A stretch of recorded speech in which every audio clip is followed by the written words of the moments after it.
Hello and welcome to a guide on Admiral Swiggins and specifically a Brawling build for Admiral Swiggins that I've designed. Now, Swiggins is described as an infiltrator class, but that sort of doesn't describe exactly what he does. His main thing is he has a hook shot, which lets him use his hook, which you can see there, to grapple towards things and at people. But that isn't his main purpose. His main purpose is to use his hook. He can actually drop it as an anchor and anchor a player to a certain position. Now what this lets you do is it lets the rest of your team do damage to him. It makes the player that you've gone and anchored very vulnerable. And this is what Admiral Swiggins is usually used as. Now I'm still using that because that's his basic attack. His basic attack is hook shot and anchor shot. But what I have done is I have designed a build for Admiral Swiggins to sort of make him more independent and not relying on a team finisher, because that's what I realized is with Admiral Swiggins, a normal Admiral Swiggins build, you don't really do that much damage and you kind of have to rely on your teammate to be able to do a lot of damage. And once you've used your hook shot and anchor shot, you're kind of useless. You have to sit there and wait until it reloads, because that's generally the only thing you use as a Swiggins. But for this Brawling Swiggins, what I have done is I've designed a build that looks like this.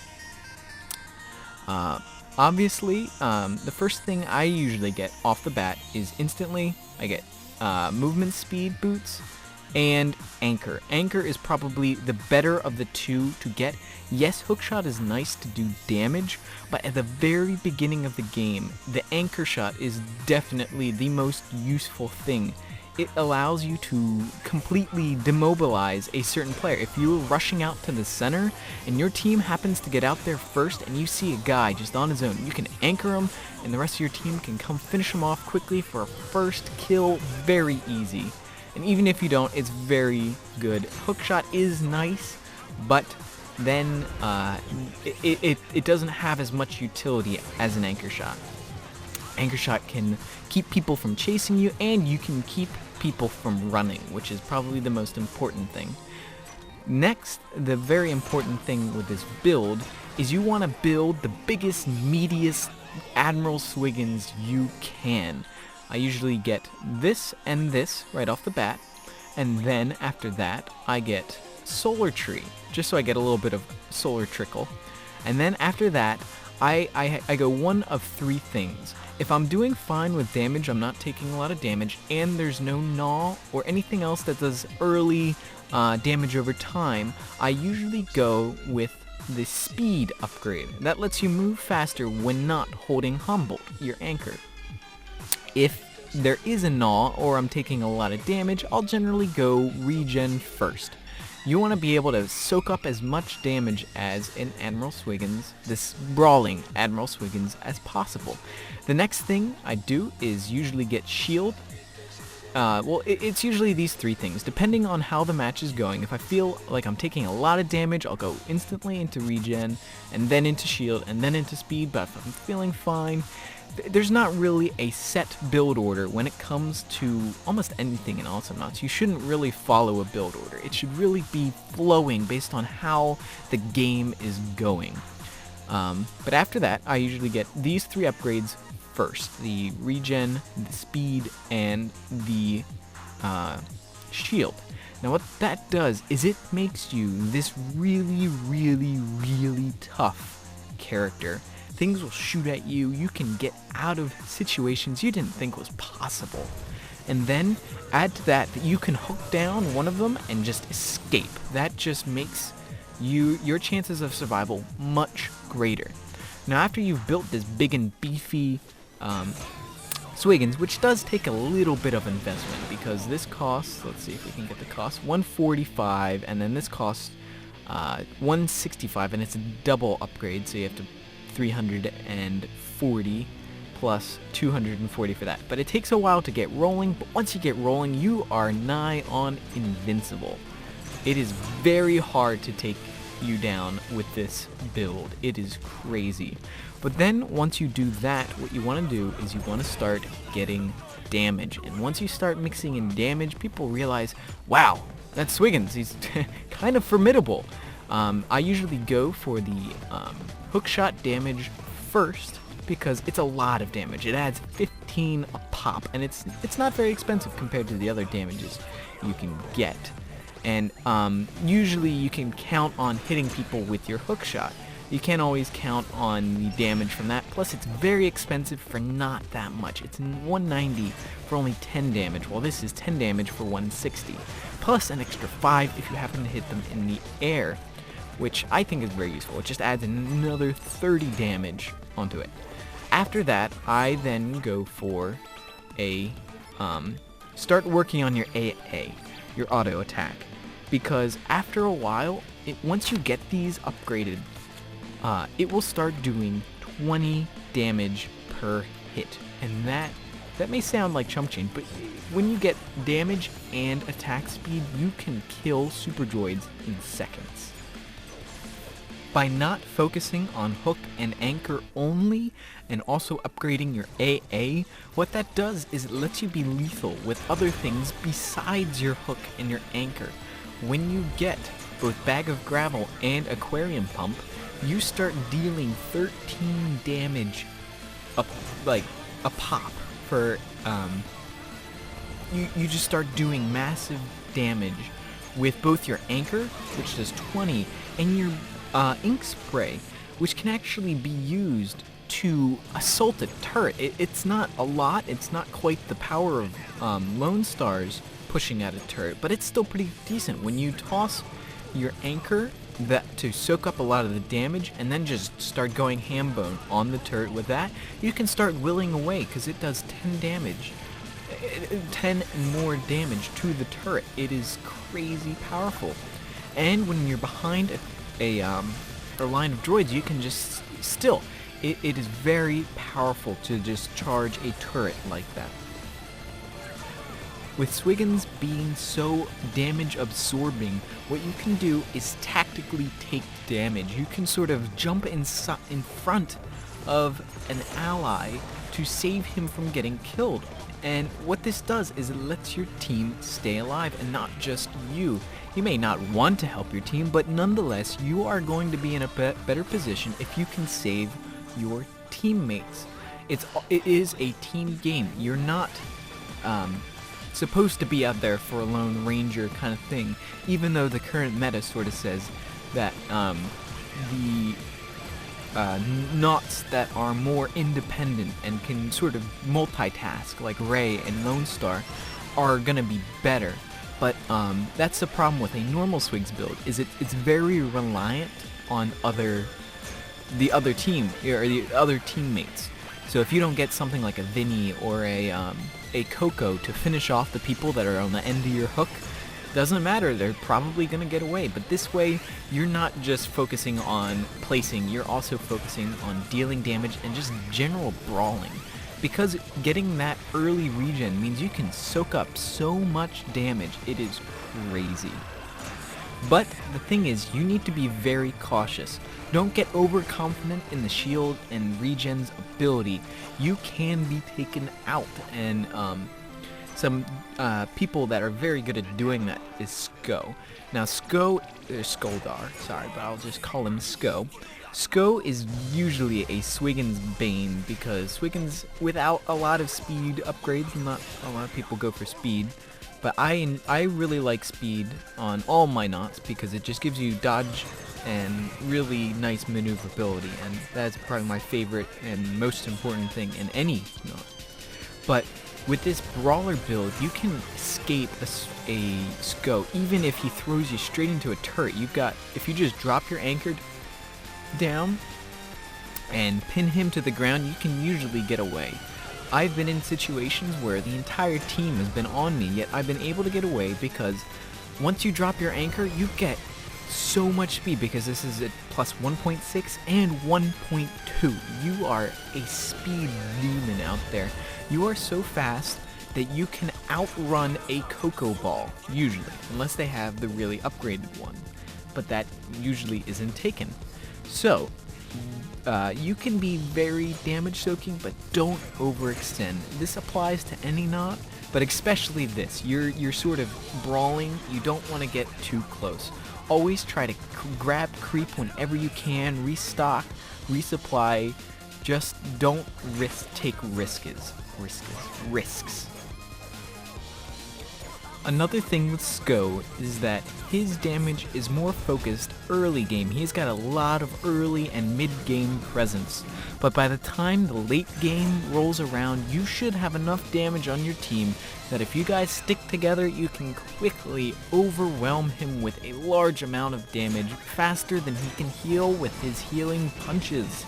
So that is generally how you want to deal with Sko, is to just sort of avoid him as best you can in the early mid game and then just tackle him all at once in the late game. One thing you want to look out for while playing Swiggins is turrets, both your own and opponents. Before you get your sort of late game snowball of awesomeness rolling, you can camp behind a turret and wait for the perfect time to strike. Another thing you want to keep an eye out for is turrets falling. Usually weakened enemies will hide right behind it, and so if you can catch them right as the turret is falling, you can usually get a good strike, because usually Swiggins gets in there incredibly fast because of hookshot. Some other potential problem characters while playing Swigs might be a Coco. Now for a Coco, you really don't want to get very close at first. The problem is that she will just, almost every Coco goes for the ball first. And so that means she's going to be focused on staying out of range, and so really close to the turrets most likely. So you want to sort of stick away from them and not try to go directly at first. Later on in the game, when Coco gets her speed upgrades going, she really dives in there with the ball and tries to snipe you, and that's when you really want to aim your anchor shots and pray that you hit them, because what that will do is that will stall them and give you enough time to make an escape. So the general strategy for playing a brawling Swiggins is a damage of attrition. That is what many battles turn into in Awesomenauts. But with being so incredibly tough and having that early regen, what that lets you do is basically win any battle of attrition. You will absorb so many shots, and if you have even somewhat reliable teammates, the advantage you give them will be astronomical. They can easily, if you can pin down any of their characters, usually your teammates can come and finish them off for you, because you're not going to have that much damage early game because you're focusing on getting those more defensive upgrades. But usually in getting those, you become sort of a rock for your team and you can start defending. There's a neat little trick you can do where you can actually push bots out of the way. You have so much speed and pushing power because your mass, as recently changed by the pack, is he has a lot of mass, so he can push things pretty well, and with the double speed upgrade basically, you can actually push turrets, like the bots, very quickly out of their shield range, that it's easier to kill them. So that's a pretty good strategy to do. You just want to avoid any damage to your turret, so even a little bit damage, the droids will damage you a little bit, but you still want to push them as far as possible from your turret, because your health regens, the turrets does not. That is the key thing. You want to play fairly defensively. Like I said, it's a damage of attrition, or a battle of attrition. So hook shot and anchor them whenever you can. Just hit them with your automatic attacks. The great thing about Swiggins is that he has a ranged attack for a second attack, and that just lets him keep up the pressure from farther away. And with his brawling Swiggins build, he is fairly lethal. I've had very good success. The only times I've really lost with it is with a completely useless team or some other non-fixable circumstance. So I've even had games where I've gone like perfect and I've slaughtered everyone, but it's just, you can only do so much as a brawler. Like a brawler, is very good at dealing with the players and maybe even anti-push. He's got fairly good anti-push, but he doesn't have that great push ability, and that's sort of why he's not a jack of all trades like someone like Lone Star or Ray. But this build, I think, is definitely better than the normal Swiggins build that people go for, mostly because it doesn't rely on those finisher synergy.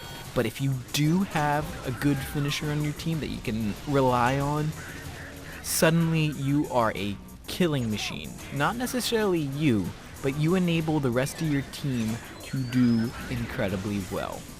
And that's the great thing about support characters, because in this game you really have to have a good team to make support characters work. And Swiggins is sort of on the edge between a support character and a kind of brawler initiator, because he's not purely support like Genji or Voltar, but he's not a brawler like Sko or something like that.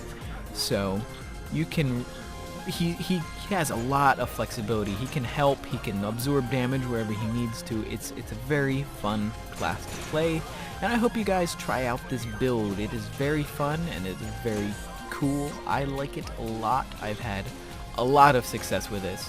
I've just shown, I think, like 6 or 7 matches that I've done. That's where I've gotten all these clips from. So I haven't dealt with every single matchup.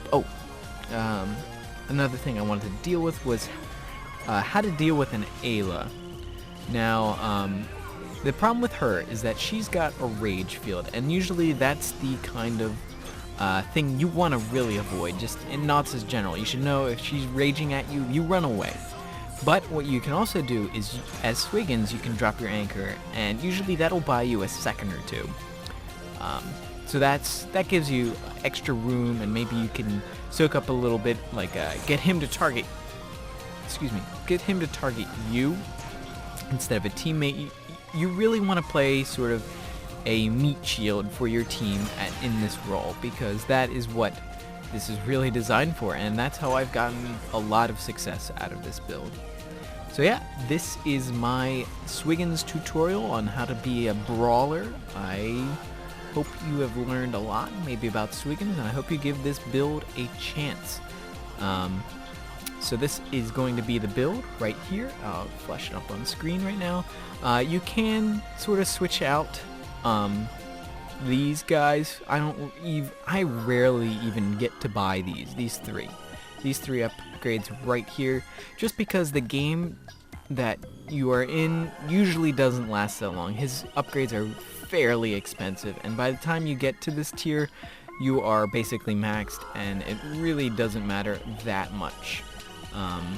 I wouldn't suggest getting this. It's not very worth it, even though it is 80, but you still have to kill them with an anchor hook. So you have to kill them with this, not with that or your auto attack, so it's not very good for this build. Stun duration, it's nice, it's good.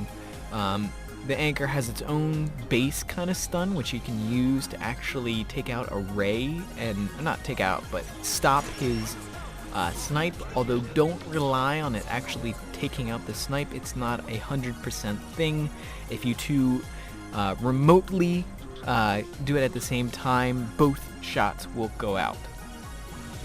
Froggy is the definite counter to Swiggins. It is very frustrating. I already hate Froggy enough, but it is just ridiculous how well he gets away with Swiggins, because dash makes him invincible, so if you hook him while he's dashing, oh look, no damage. If you anchor him and he dashes away, the chain will break, but he will not take any damage, which is mostly the big reason why I've stopped using this, also because of the cost. But that can get very frustrating. But yeah, and then Tornado doesn't always get interrupted by the hook shot. So those are just some important little details that you might need to know.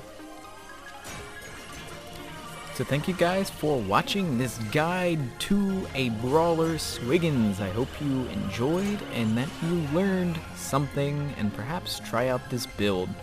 Now to leave us off, I'll show you some funny clips I got while recording this stuff for this guide. I will see you next time. Later.